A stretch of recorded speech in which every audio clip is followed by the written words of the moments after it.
Hello friends, बहुत बहुत स्वागत है आपका हमारे YouTube channel KS teaching centre पे।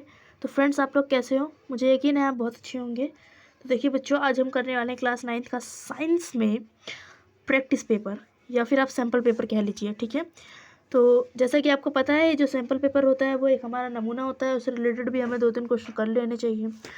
तो जो ये प्रैक्टिस पेपर है ना, इसमें लगभग 70 से ऊपर क्वेश्चन है। ठीक है, तो हम क्या करेंगे, जो इंपॉर्टेंट क्वेश्चन है ना सिर्फ उसको सोल्व करेंगे। ठीक है फ्रेंड्स, क्योंकि अभी मेरे पास भी टाइम नहीं है और मुझे आप लोगों को ये कंप्लीट कराना है सैम्पल पेपर, और हर सब्जेक्ट के सैम्पल पेपर मुझे आपको कंप्लीट कराना है। ठीक है, तो देखिए बच्चों, दिक्कत क्या है। अब देखो, इतने दिन बाद मैं वीडियो शूट कर रही हूँ तो मुझे भी थोड़ी सी दिक्कत सी आ रही है। मैं समझ नहीं पा रही हूँ कि मैं आप लोगों को कैसे एक साथ इतना सारा करवाऊँ, है ना। क्योंकि बीच में कुछ प्रॉब्लम हो गई थी जिसकी वजह से मैंने आपको नहीं करवा पाया। कोई दिक्कत नहीं है, हम अभी कर लेते हैं। सैम्पल पेपर करवा देती हूँ। मैंने जो चैप्टर से वो आपको सॉल्व नहीं करवा पाई हूँ, तो कोई दिक्कत नहीं है, हम सैम्पल पेपर सॉल्व कर लेते हैं। वैसे भी हमारे पास सिर्फ 1 महीने का टाइम है, क्योंकि दिसंबर से आपके पेपर स्टार्ट होने वाले हैं, है ना। 1 दिसंबर से 15 ही दिन है, 1 महीने भी नहीं, क्योंकि आज 15 तारीख हो गई है। नवंबर का महीना चल ही रहा है। चलो कोई दिक्कत नहीं है, सोल्व करते हैं इसे फटाफट। देखिए फ्रेंड्स, जो फर्स्ट क्वेश्चन है वो क्या कहता है आपको, वायु युक्त पेय सोडा वाटर में विलय क्या है और विलायक क्या है। तो सबसे पहले आपको विलय देखना है, उसके बाद आपको विलायक देखना है। ठीक है, सोडा वाटर में क्या क्या रहता है। पहला, इसमें देखिए, पहले में बताया हुआ है जल कार्बन डाइऑक्साइड, और दूसरे में बताया है कार्बन डाइऑक्साइड जल। ये दोनों बिल्कुल सेम है, बस आगे पीछे कर रखा है ना। अब बताइए, सोडा वाटर में ये शक्कर होता है? बिल्कुल नहीं, शक्कर तो होता ही नहीं है, तो इसका मतलब सी और डी तो हो ही नहीं सकता। अब अगर मैं बात करूँ इन दोनों की, तो देखिए क्वेश्चन में क्या बोला है, पहले विलय बताना है। विलय क्या होता है? जिसकी मात्रा कम होती है विलयन में।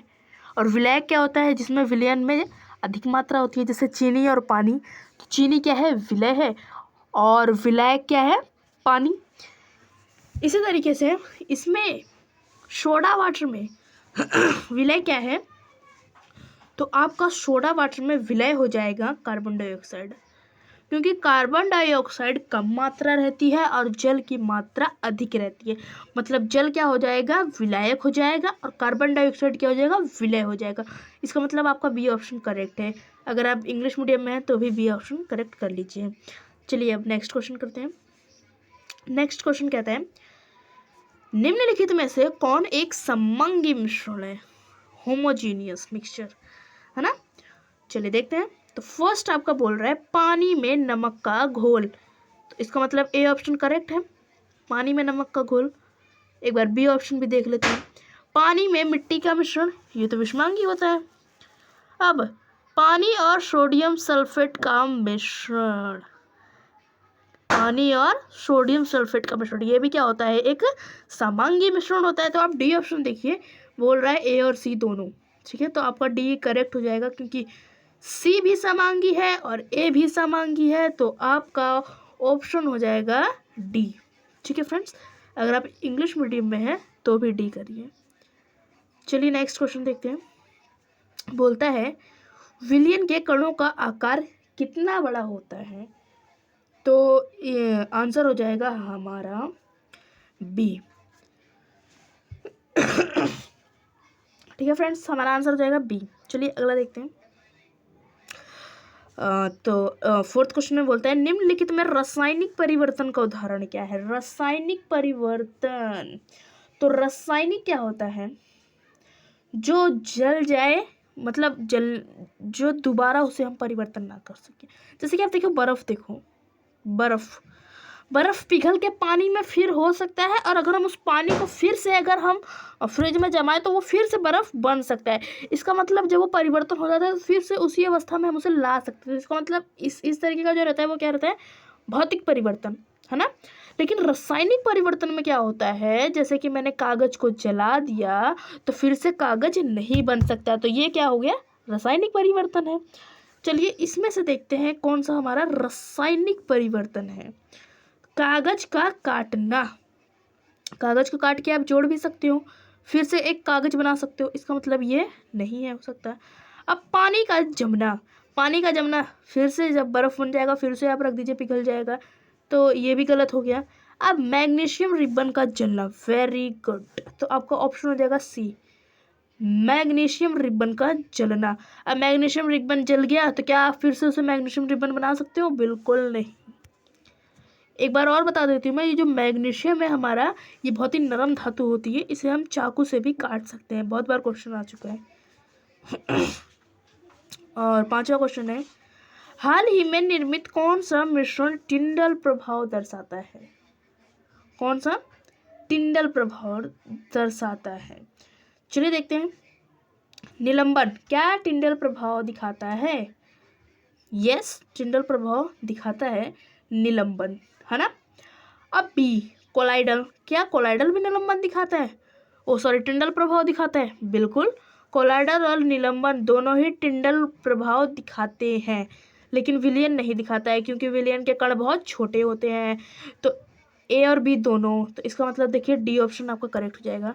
डी ऑप्शन आपका करेक्ट हो जाएगा। ये बहुत ही इंपॉर्टेंट क्वेश्चन है, आप इसे जरूर करिएगा। चलिए 6th क्वेश्चन देखते हैं।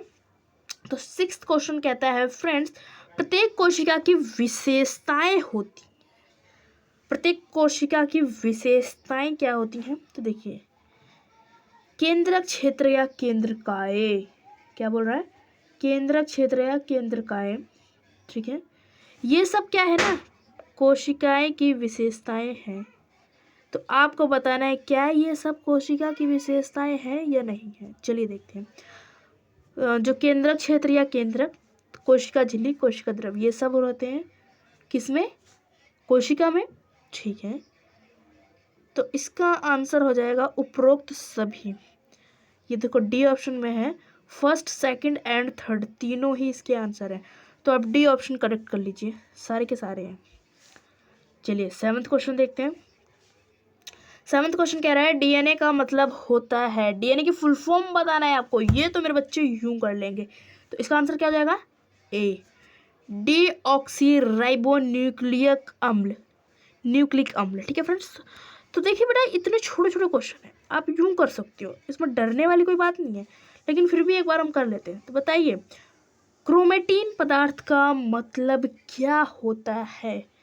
क्रोमेटिन किससे बना होता है ये पूछा जा रहा है। तो क्रोमेटिन किससे बना रहता है? डीएनए और प्रोटीन से,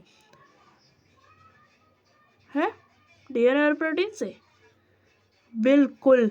जब क्रोमेटिन पदार्थ में डीएनए और प्रोटीन मिल जाते हैं तो बन जाता है क्रोमोसोम्स, जैसा कि आपको थर्ड दिया हुआ है।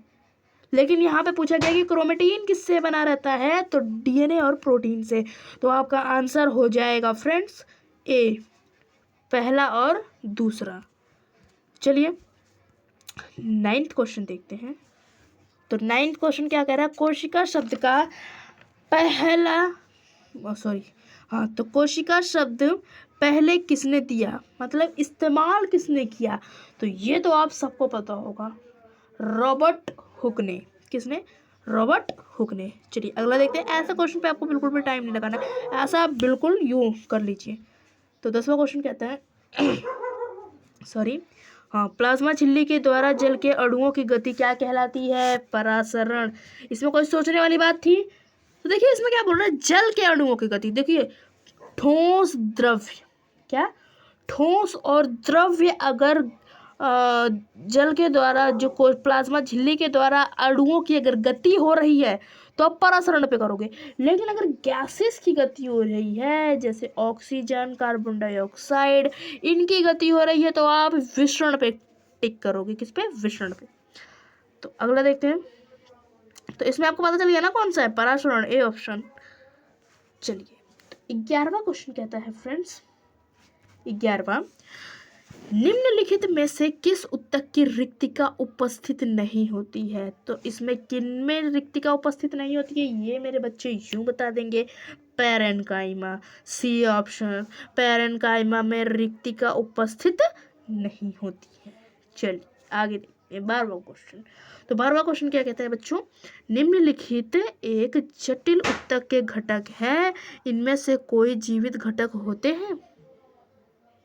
बताइए इनमें से कौन सा जीवित होता है? फ्रेंड्स ये बहुत इजी क्वेश्चन है। अगर आपके टीचर ने ये चैप्टर पढ़ाया है तो पक्का ये बताया होगा कि जीवित घटक कौन से होते हैं।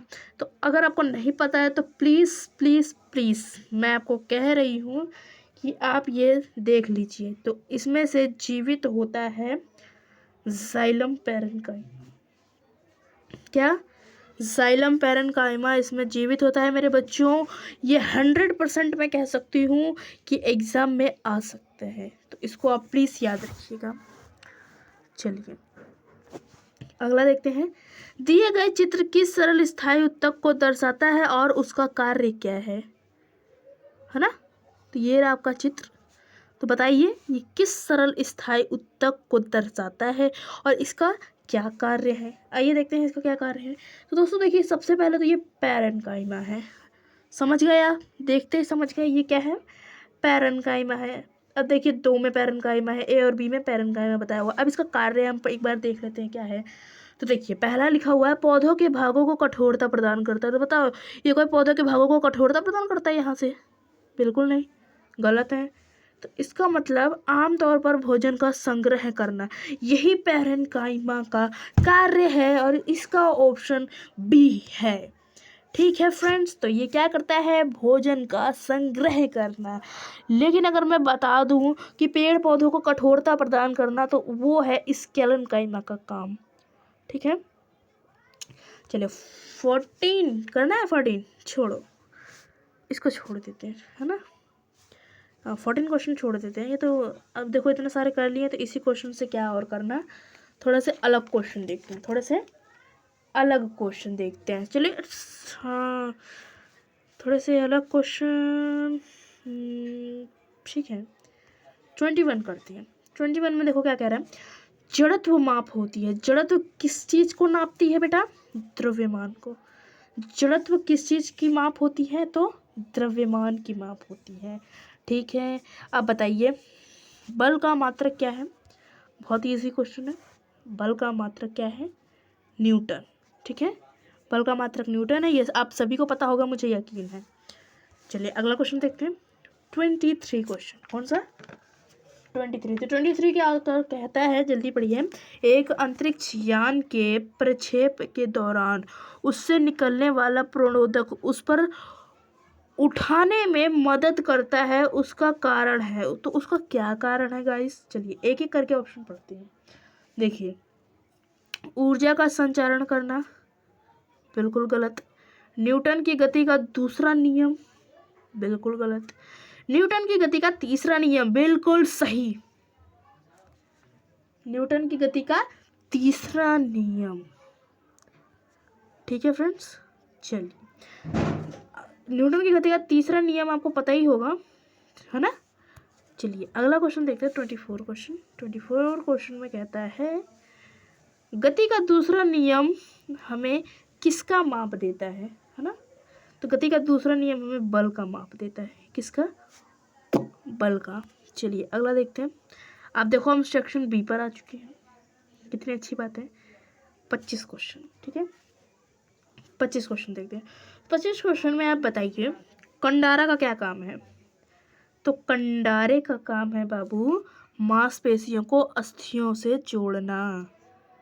ठीक है, तो आप ए को 1 मिनट मैं ना इस तरीके से करता हूँ, करती हूँ सॉरी। ए को 4th से, फिर उसके बाद बोल रहा है स्नायु। तो स्नायु को काम क्या होता है बाबू? स्नायु का काम होता है दो अस्थियों को जोड़ना, इसका एकदम अपोजिट वाला।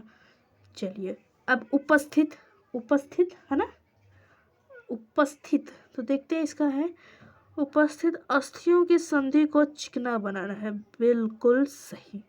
और रुधिर का क्या होता है? रुधिर तो हार्मोन, पोषक तत्वों और गैसेस का परिवहन। ठीक है, अब एक बार देखते हैं इसके ऑप्शन भी दिए हुए हैं। यस, ऑप्शन दिए हुए हैं, आप देख सकते हैं ये रहे ऑप्शन। तो इसमें से पी का हमने क्या लगाया था? 4th। हाँ, पी का 4th लगाया था, क्यू का 2nd और आर का 3rd और एस का 1। ठीक है, तो डी ऑप्शन आपका करेक्ट हो गया। चलिए अगला देखते हैं।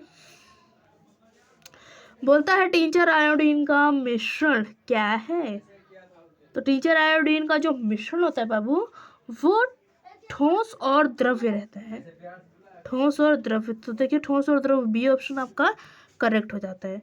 चलिए 27 क्वेश्चन करते हैं। 27 भी आपका वही है, मिलान करने वाला। तो लोहा, लोहा क्या है? लोहा एक क्या है, जल्दी बताइए। तो लोहा एक धातु है, ये रहा धातु, सेकंड वे में धातु। अब सोडियम क्लोराइड, तो बताइए सोडियम क्लोराइड क्या है? सोडियम क्लोराइड एक यौगिक है ना। कार्बन, ये कार्बन क्या है? तो कार्बन एक अधातु है। और सिलिकॉन क्या है? एक सिलिकॉन क्या है बाबू? उपधातु। ठीक है, चलिए अब हम क्या करते हैं, एक करेक्ट, इसमें से ABCD के ऑप्शन दिए हुए हैं, इसको करेक्ट कर लेते। तो हमने K का क्या किया था बाबू? सेकंड, हाँ, और L का थर्ड किया था, और M का फोर्थ, और N का फर्स्ट। इसमें भी आपका D ऑप्शन है, ठीक है, करेक्ट कर लीजिए। चलिए 28 क्वेश्चन करना है, छोड़ देते हैं, इतने सारे क्वेश्चन कौन करेगा आप। लेकिन अगर आपको करना है तो आप देख सकते हो, क्वेश्चन आपके सामने, आप प्रैक्टिस कर लेना। मैं क्योंकि यहाँ पे इंपॉर्टेंट क्वेश्चन करा रही हूँ, मेरे पास टाइम नहीं है अभी। चलिए 29 क्वेश्चन कर लेते हैं, बहुत ही इंपॉर्टेंट क्वेश्चन लग रहा है मुझे ये। बोल रहा है निम्नलिखित में गलत मिलान, इसमें से गलत, देखो यहाँ पे मिलान किया हुआ है और आपको बताना है कि इसमें से गलत मिलान क्या है। ठीक है, तो ल्यूकोप्लास्टिड, ल्यूकोप्लास्टिड का क्या कार्य होता है बाबू? स्टार्च, तेल और प्रोटीन का ग्रेन्यूल्स का संग्रह है। बिल्कुल सही। क्लोरोप्लास्ट ल्यूकोप्लास्ट जो होता है वो संग्रह का कार्य करता है। चलिए क्रोमोप्लास्ट, क्रोमोप्लास्ट का क्या काम होता है? कोशिका को साफ रखें। बिल्कुल गलत।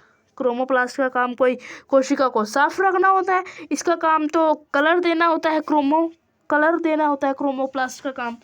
ठीक है, तो आपका यही बी ऑप्शन करेक्ट हो जाएगा, ये बिल्कुल गलत है। बी ऑप्शन आपका गलत है, तो इसका मतलब इसको आप करेक्ट कर लेंगे, क्योंकि ये देखो राइबोसोम का प्रोटीन संश्लेषण, क्लोरोप्लास्ट का प्रकाश संश्लेषण में मदद, लेकिन क्रोमोप्लास्ट जो रहता है वो पेड़ पौधों में कलर देता है, कलर। ठीक है, रंगीन होता है ये। चलिए 30 क्वेश्चन कर ले, चलिए कर लेते हैं। कौन सा कोशिका विभाजन वृद्धि के लिए उत्तरदायी होता है? समसूत्री, समसूत्री। ठीक है, वृद्धि करते हैं उसमें अधिक हो जाता है, लेकिन जब हम क्या करते हैं, सॉरी, जैसे कैसे बताऊं, जनन में क्या होता है, अर्धसूत्री कहते हैं। जब जनन करते हैं तो अर्धसूत्री विभाजन कहलाता है, और जब वृद्धि करते हैं तो समसूत्री। ठीक है, मैंने दोनों ही बता दिया आपको। 31 क्वेश्चन कर लें, चलिए कर लेते हैं। 31 बहुत ही इंपॉर्टेंट क्वेश्चन है, हम इसको जरूर कंप्लीट करेंगे, और ऐसे जितने क्वेश्चन है मैं आपको करवा देती हूँ। तो देखिए 31 को करने से पहले ना मैं आपको एक चीज़ समझा देती हूँ। देखिए ये रहा, तो इसमें देखो ए ऑप्शन पर आप तभी टिक करेंगे जब ए और आर दोनों सत्य हैं और आर अभिकथन की सही व्याख्या है। ठीक है, और आप बी पे कब टिक करेंगे? जब ए और आर दोनों सत्य है लेकिन आर अभिकथन की सही व्याख्या नहीं कर रहा है। और सी पे आप कब टिक करेंगे? जब ए सत्य है लेकिन आर असत्य है। और डी पे कब टिक करेंगे? जब ए सत्य है लेकिन आर असत्य है। आइए इससे रिलेटेड में जितने क्वेश्चन है ना वो सारे क्वेश्चन आपसे करवा दूंगी, आपको बहुत अच्छी तरीके से समझ में आ जाएगा। तो देखिए अभिकथन बोलता है विलयन एक समांगी मिश्रण है, विलयन एक समांगी मिश्रण है, बिल्कुल सही है।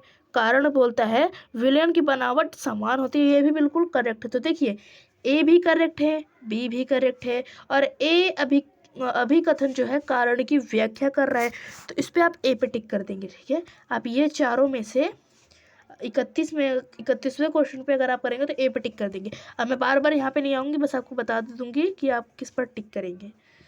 चलिए 32 क्वेश्चन कहता है, अभिकथन कह रहा है चिकनी अंतर्द्रव्य जालिका जीवित जनन में मदद करती है, बिल्कुल सही।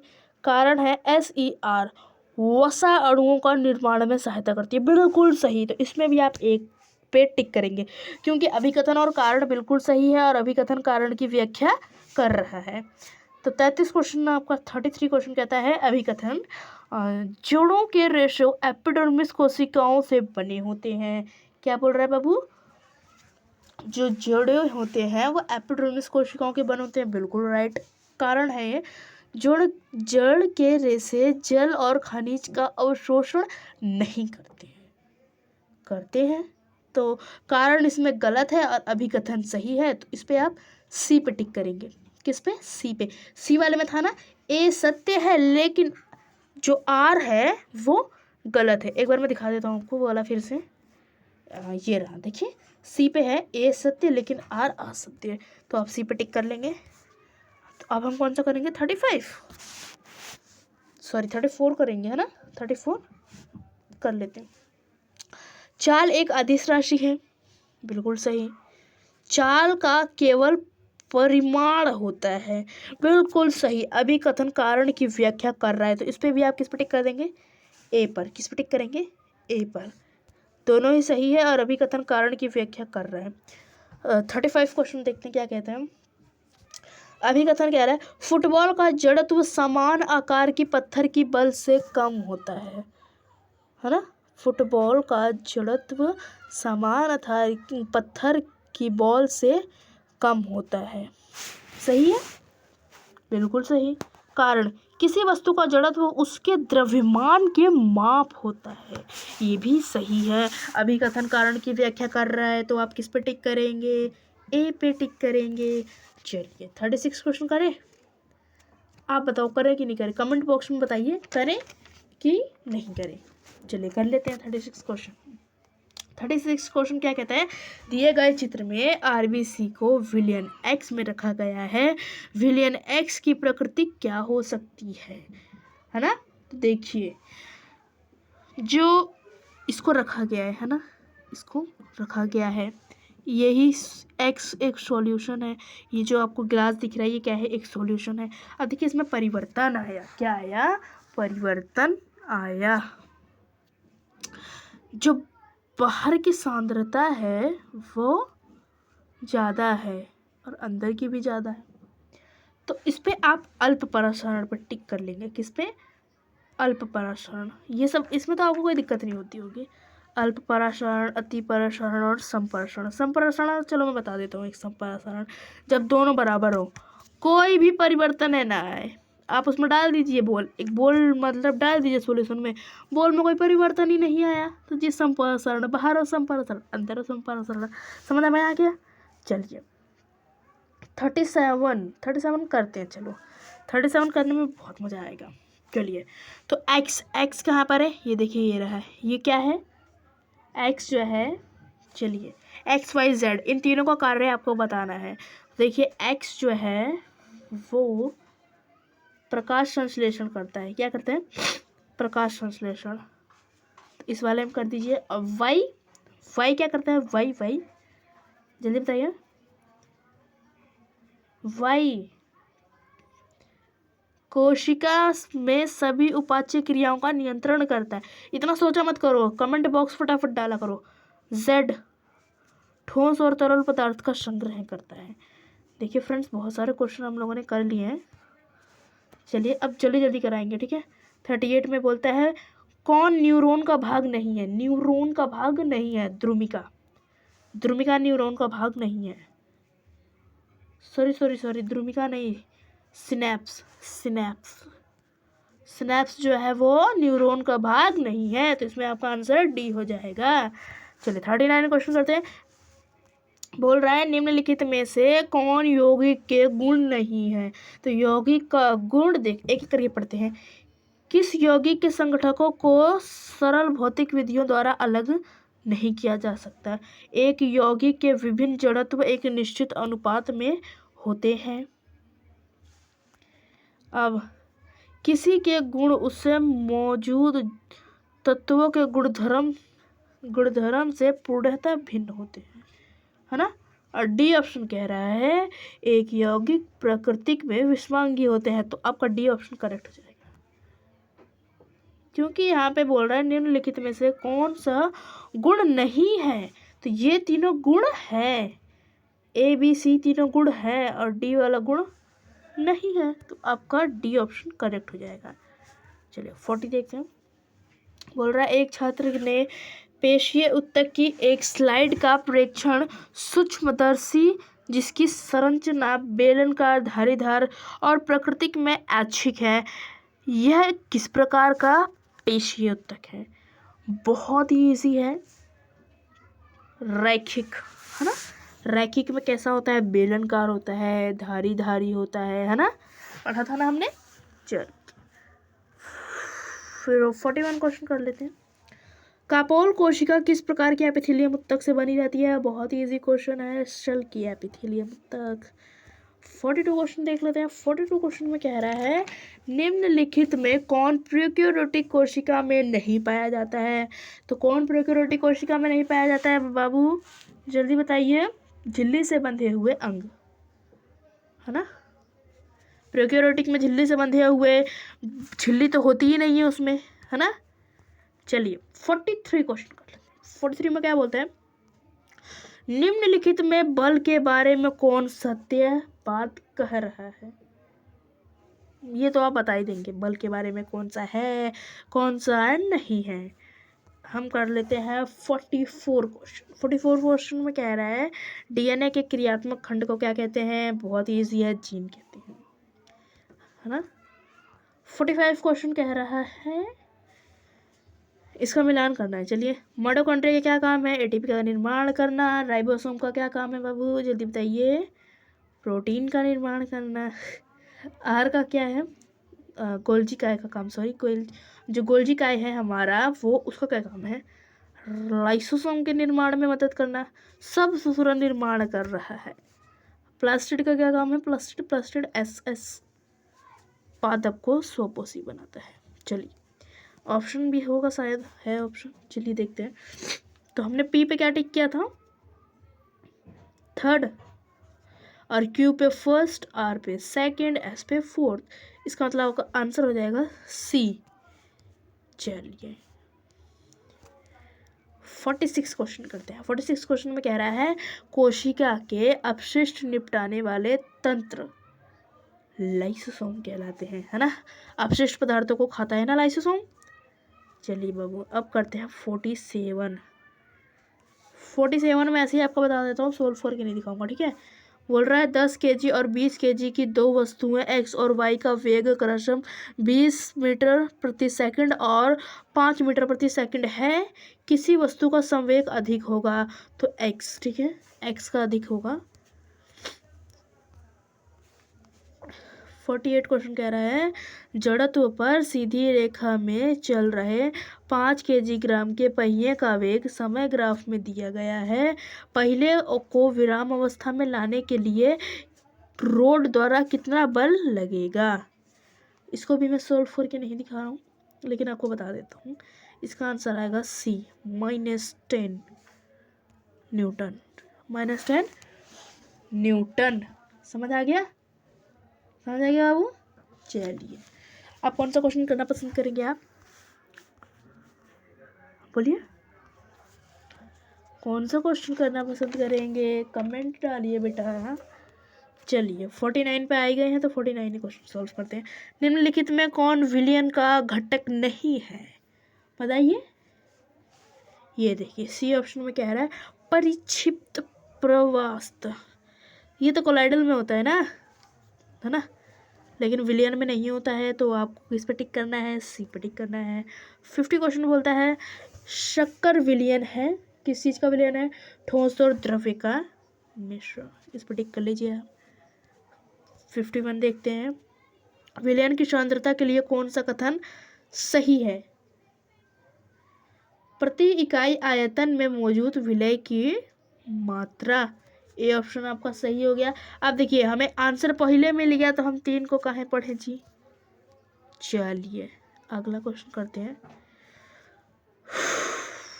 52 में बोल रहा है उपरोक्त प्रयोग में छात्रा द्वारा निर्मित विलयन की सांद्रता क्या होगी, बताइए बाबू, क्या होगी विलयन की सांद्रता। Answer is 12.5। चलिए आप कौन सा करोगे, 53। त्वरण क्या है, एक सदिश राशि, बी पर टिक कर लीजिए।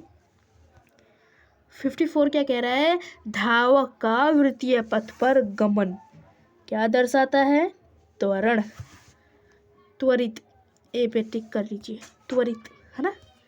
55 क्वेश्चन बोल रहा है, ऊपर दिए गतिविधि में धागे को घुमाते वक्त छोड़ने पर वह किस दिशा में गमन करेगा, बताइए। वृत्त पथ के सोपर्शी के आदुनिस क्या, अनुदिश सरल रैखिक पथ पर, किस पर, सरल रेखी पथ पर, तो आपका बी ऑप्शन करेक्ट हो जाएगा।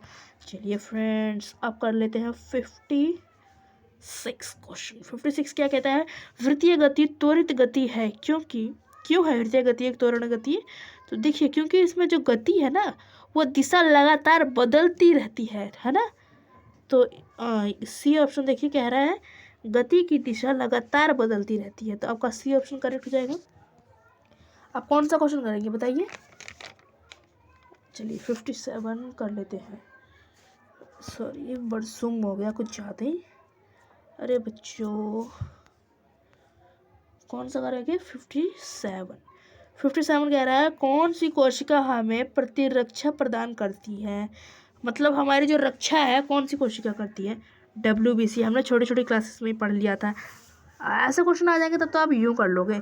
58 देखते हैं, बोलता है प्लास्टिड मदद करती है क्या काम करने में, रक्त का थक्का जमाने में, ए, है ना।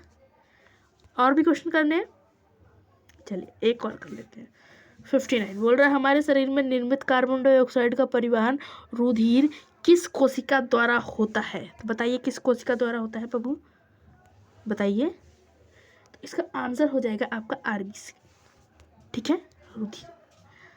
और भी करेंगे, चलिए एक क्वेश्चन और कर लेते हैं, आज का हमारा लास्ट क्वेश्चन 60। हर संयोजी ऊतक में होता है, क्या होता है, आधात्री होता है ना। और यह होता है कोशिका आपस में कम जुड़ी होती हैं, संयोजी ऊतक में क्या होता है, कोशिका आपस में कम जुड़ी होती है, तो आप डी ऑप्शन करेक्ट कर लीजिए, ए और बी दोनों। चलिए बाबू बहुत सारे क्वेश्चन मैं आपको दिखा देता हूँ, अगर आप सोल्व करना चाहें तो आप कर लेना, कमेंट डाल देना। अगर आपको PDF चाहिए होगा तो मैं डिस्क्रिप्शन में डाल दूंगी। चलिए बेटा,